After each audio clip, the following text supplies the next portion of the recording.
Have you ever felt lonely even while lying next to the person you once felt closest to? Not abandoned, not unloved, just quietly unseen. The kind of loneliness that doesn't come from conflict, but from silence.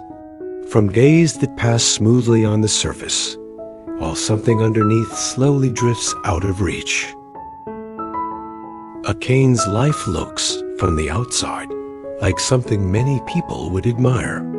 She has a stable home, a steady rhythm to her days, and a marriage that began with hope and intention.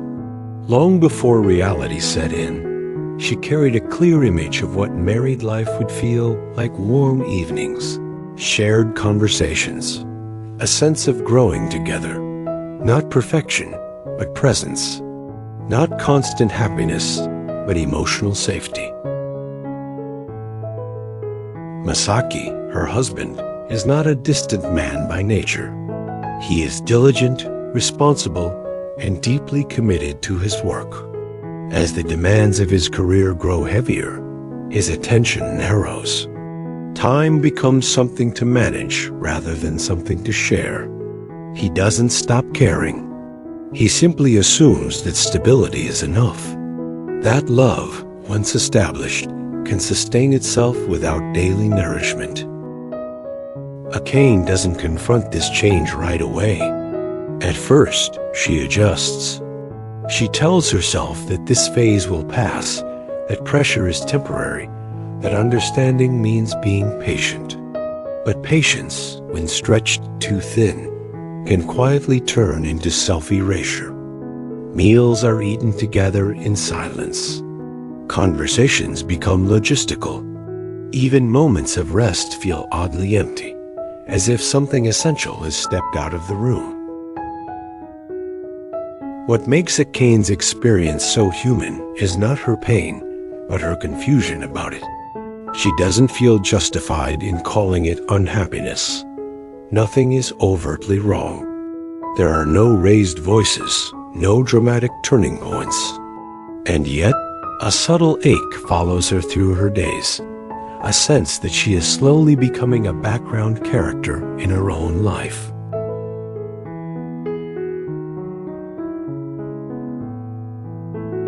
One afternoon, during a conversation with her close friend Seo, Akane finds herself speaking more honestly than she intended.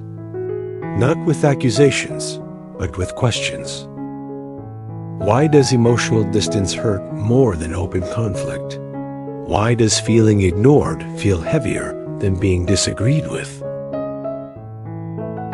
Seo doesn't offer quick fixes or judgments.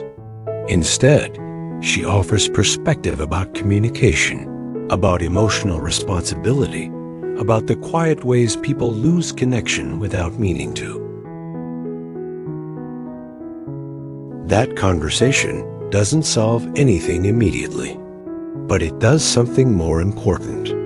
It gives Akane language for what she has been feeling, and permission to look inward rather than outward for answers. Not to change her husband, not to assign blame, but to understand herself more clearly. And sometimes, that is where every meaningful change truly begins. Akane doesn't change overnight. There is no sudden clarity, no dramatic decision that reshapes her marriage in a single moment. What unfolds instead is slower, more uncomfortable.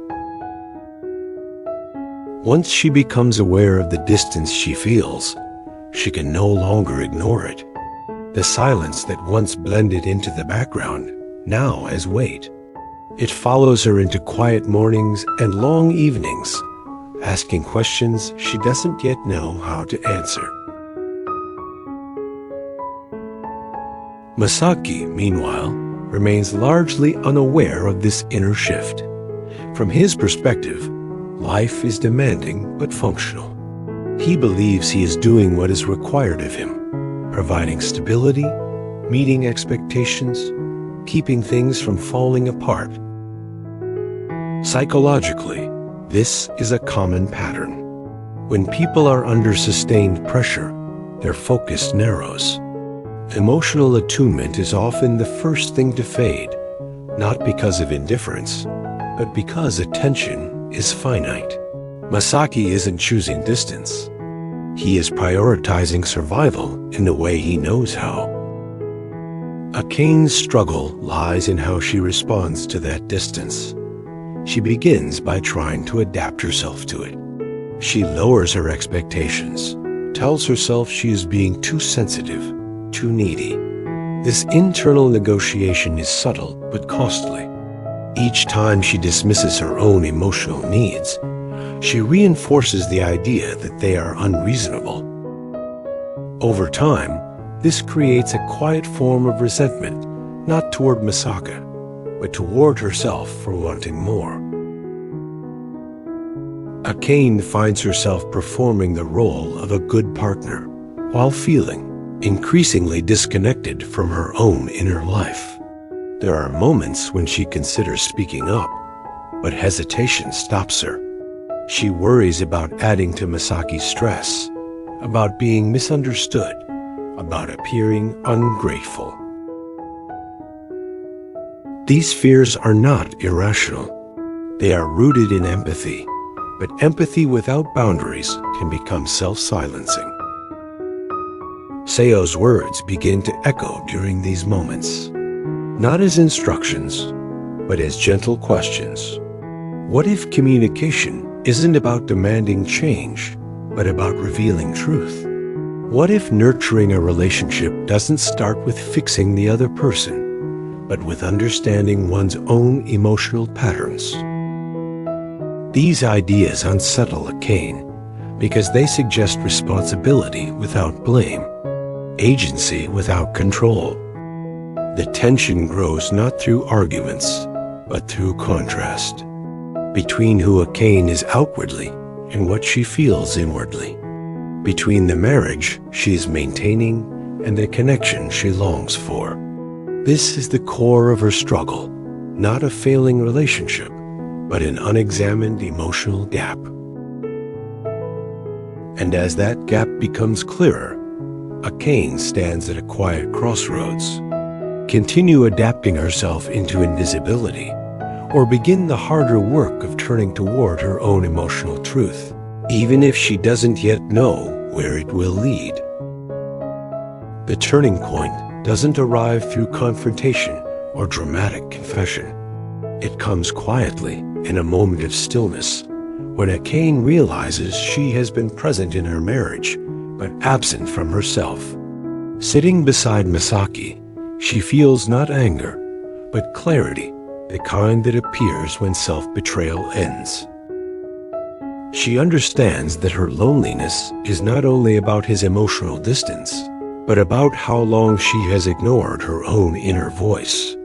Instead of seeing her feelings as complaints, she begins to recognize them as information signals of unmet needs for connection, presence, and shared meaning. When Akane speaks, she does so without blame. She names her experience honestly, risking vulnerability rather than seeking control. Masaki doesn't offer immediate answers, but something shifts, not because he is pressured to change, but because authenticity creates space for reflection. This story also challenges the idea that love means self-sacrifice without limits. Sustainable relationships are built on reciprocity, not endurance. On communication that evolves, not roles that harden. Growth doesn't always look like fixing what's broken. Sometimes it looks like returning to yourself and allowing the relationship to meet you there. In the end, Akane doesn't change her husband. She changes her relationship with herself. And through that shift, the marriage gains something far more valuable than perfection. A chance to grow with awareness, honesty, and emotional integrity.